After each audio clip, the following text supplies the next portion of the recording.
Hey, this is Jedley. You know, for years, I struggled to get back to a healthy weight. I had been an athlete all throughout high school and college. And then when I got into the real world and had a job as a social worker, well, I got to tell you, I just forgot about exercise and I ate my way to a very, very unhealthy life.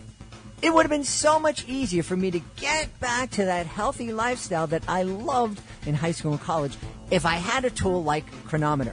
We're really happy that the folks at Chronometer have decided to become sponsors and supporters of the Reading With Your Kids podcast. And you can find out all about their great product at our website, readingwithyourkids.com/fitness.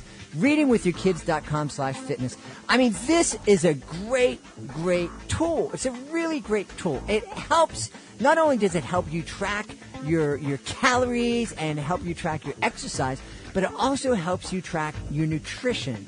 You know, you're just going on a diet and reducing calories. It's not the right way to go. You need to make sure that you're still having the right amounts of nutrients and proteins and the mix and all that kind of stuff.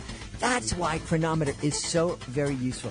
It's really easy to use. It helps you track 60-plus nutrients for 200,000-plus foods. And like I said, it lets you log your diet, your exercise, your biometrics. You put notes in there. It helps you make custom foods and recipes. It even has a mobile app so you can log on the go. You can check it all out and also check it out for free at our website, readingwithyourkids.com/fitness. Reading with your kids.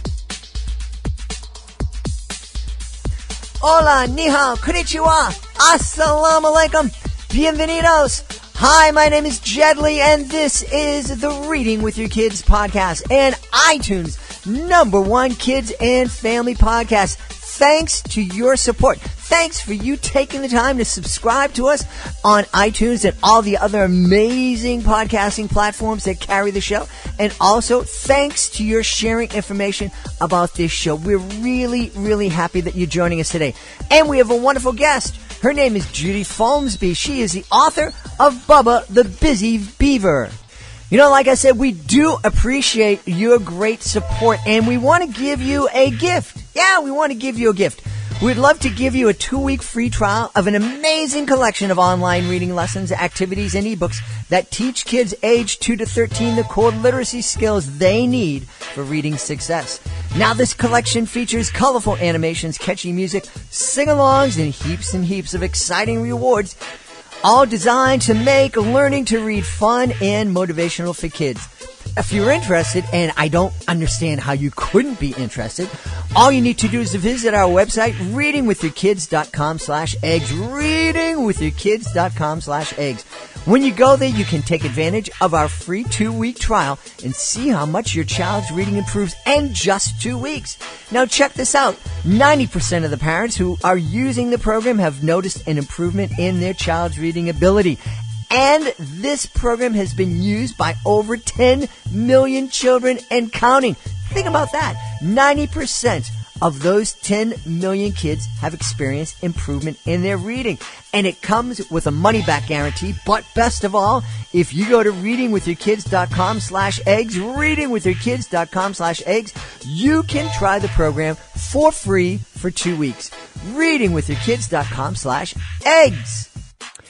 Joining us on the line right now from Milton in Delaware. She is the author of a number of great books. We're going to be talking to her today about her latest. It's called Bubba the Busy Beaver.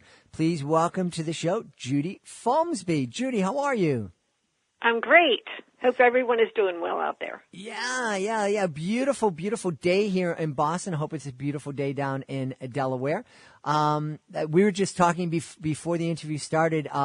I'm going to be performing down in a district that Judi teaches in, and we're real excited about that. Delaware is, it's a small place, but it's a really beautiful and wonderful state.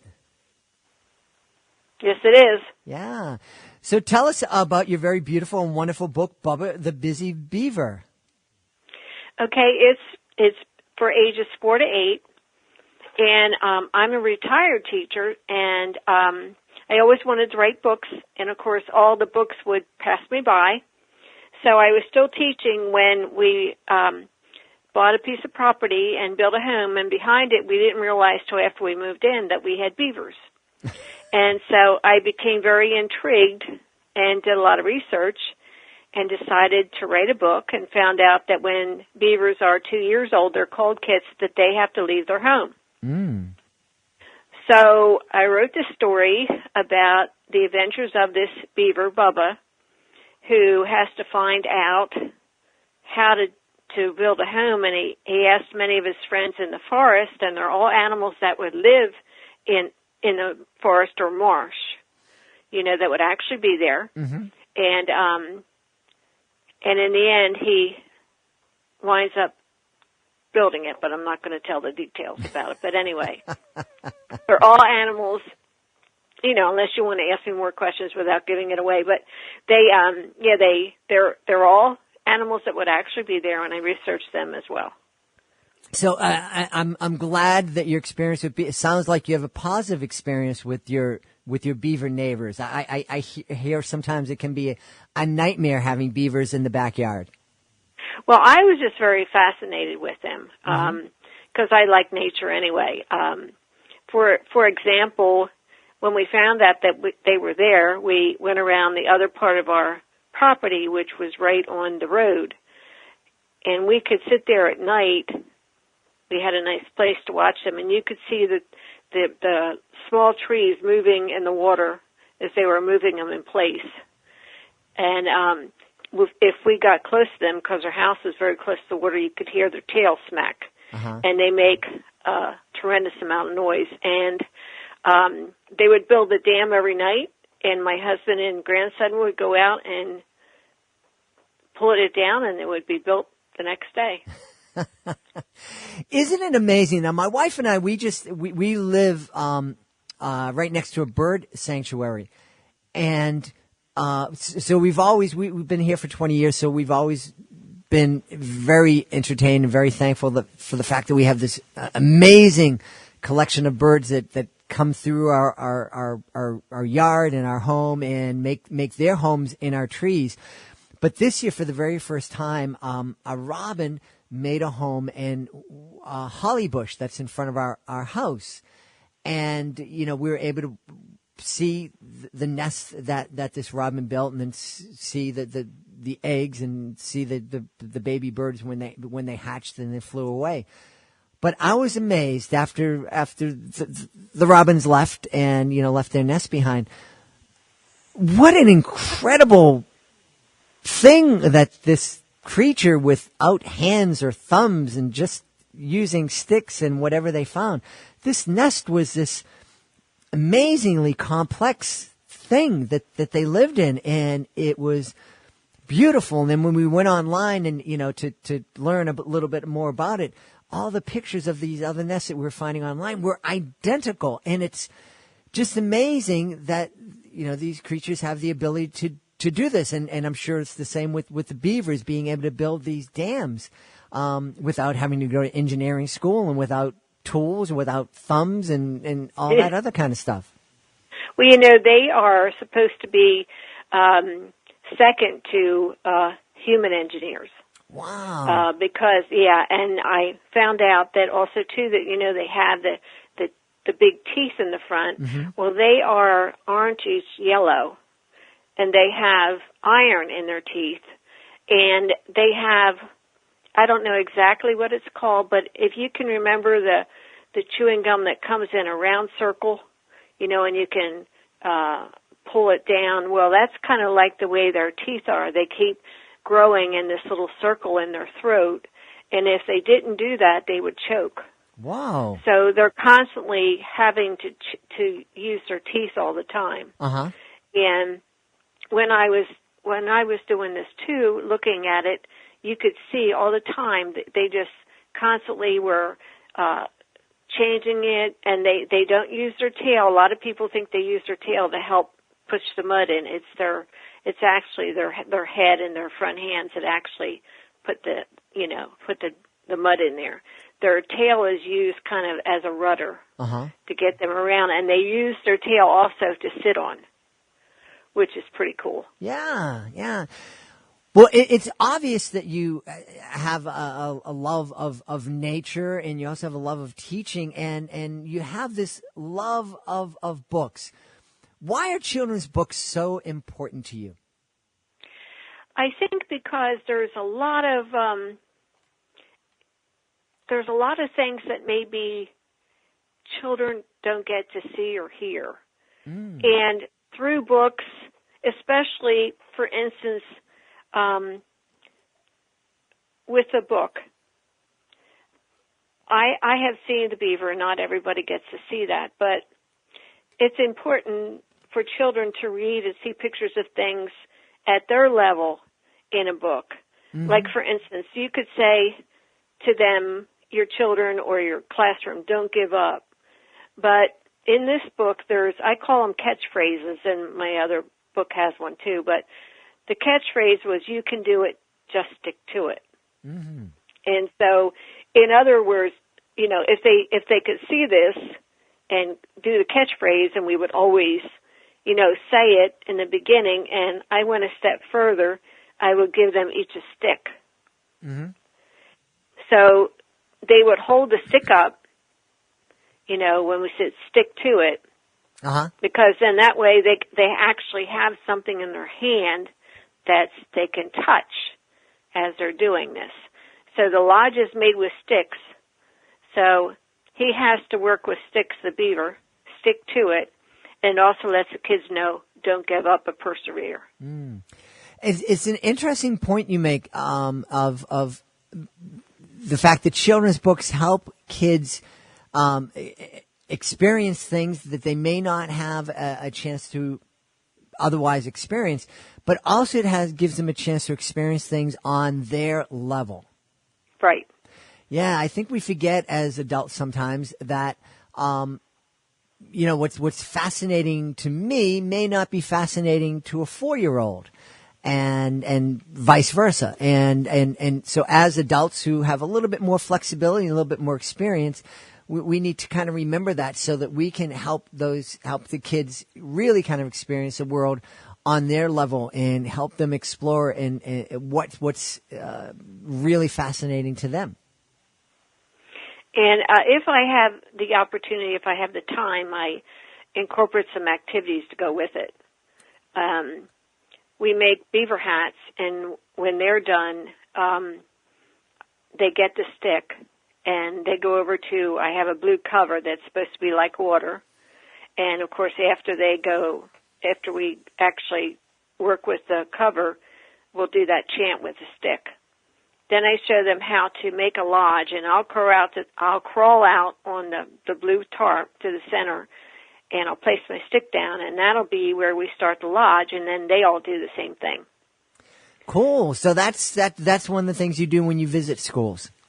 Yes, and then also, too, if we have a chance, and I always don't because sometimes it's just reading, but if I get the opportunity, I went to a library, Bridgeville Library here, not too far away from where I live, a week ago, and I have these little plastic containers that I pretend is going to be where the dam will be, and each group gets one of these little shoebox plastic containers, and they're given Legos and Play-Doh, and they have to pretend like the Play-Doh, the Legos are going to be their dam, and they're going to take the Play-Doh like it's mud and work on it so that they don't think it's going to leak through. And then they're given water. They dump water in there to see if it's going to leak. Wow. Do you think that this helps kids have more of appreciation of nature and helps them become more aware of how we can protect nature and animal habitats? I think so.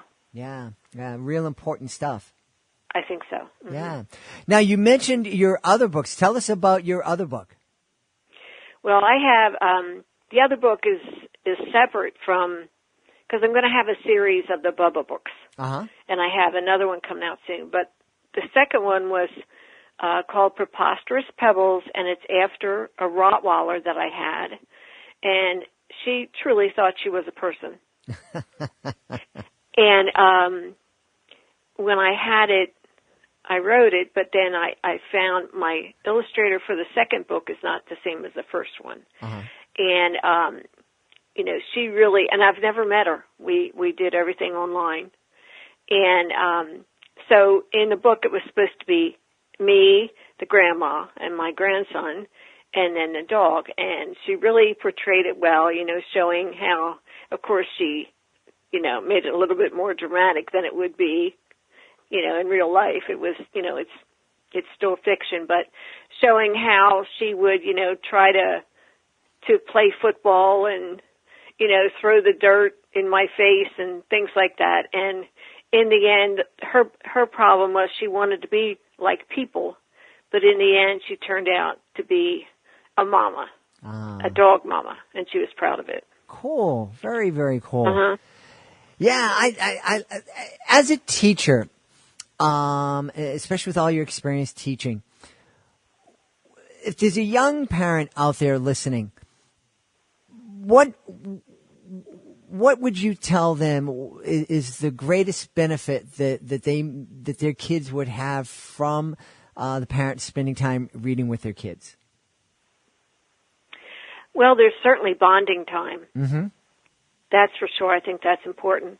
And it would show them that reading with them, with their parent, and their parent showing them that that's valuable to them and there's value in reading. Mm-hmm. And it's something that they can share. I mean, my grown children talk about times when we would read, and as they got to be teenagers, my husband became very animated in reading things, and they still talk about that. Uh-huh. He would act it out, Sure, yeah. And I think that's really important because I think it instills in them that if my mom or dad or both take the time out to read to me, it must be really important because they have a busy schedule. Yeah. I think that's the way they could think. Yeah, absolutely. And like you said, you're reinforcing how important reading is. You're developing that bonding time. You're mentioning that your kids are still talking, and they're adults, and they're still talking about the time that you and your husband spent reading with them. Mm-hmm. Yeah, very, very and important. I also think there's a bonding with the information that they could learn together. And from that, they could, take field trips and, whatever that book is about or that story, if it has to do with a country, looking the information up or food or whatever, they can go further and learn more about that together. You just brought up a really, my wife and I just came back from vacation. We were down in Panama. We checked out the canal. We checked out the rainforest. And we're just, traveling by ourselves. But what a great idea. If you have a family vacation coming up, go down to the library, take some books out that, maybe take place in the area that you're traveling to. And that could be a great activity is to kind of go to where the story takes place. That's right. Sounds like a good idea. Yeah, yeah, fabulous. Well, I know you have a fabulous website. Tell everybody the address so folks can check it out, please. www.Judi, Judi, Folmsbee, F like Frank, OLMSBEE.com. Yes, and your books are available online. Are they also available on in bookstores on Amazon? They're on Amazon. They're also in a bookstore in Delaware. Browse about. Super, and you just check out Judi's website. It is really really cool. There's lots of great pictures. There's a picture of Judi and McGruff, the crime dog, one of my favorite characters. And it's definitely something that you want to check out. We had a great time speaking to you today. Check it out. I had fun. Yeah. Bubba the Busy Beaver is Judi's latest book, and also you want to check out her other book, Preposterous Pebbles. Judi Folmsbee, thank you so much for being our guest today. Thank you. Thanks for having me. Please be sure to join us for the next Reading with Your Kids podcast. Our guests will be Anita Kelly Gaunt and Laura Hockenschmidt. Hey, before we go, we want to really encourage you to visit our website, readingwithyourkids.com. When you go there, there's all sorts of wonderful ways for you to support the podcast. In addition to being a listener, there are great ways to support the podcast and get some great free stuff, like going to readingwithyourkids.com/eggs and getting that 2-week free trial of that great reading program. You can also find out about the different services that we offer to authors. And we have a great newsletter. You can become a subscriber. It is absolutely free. And you'll get updates about our blogs and all sorts of free stuff. In fact, you can download a free digital copy of my brand new book, Love That I Matter. And all you need to do is become a subscriber. Readingwithyourkids.com.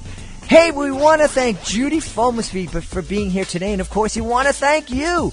Thank you so much for taking the time to join us. And as always, thank you so much for taking the time to read with your kids. I'll be looking for you in the next episode of the Reading with Your Kids podcast.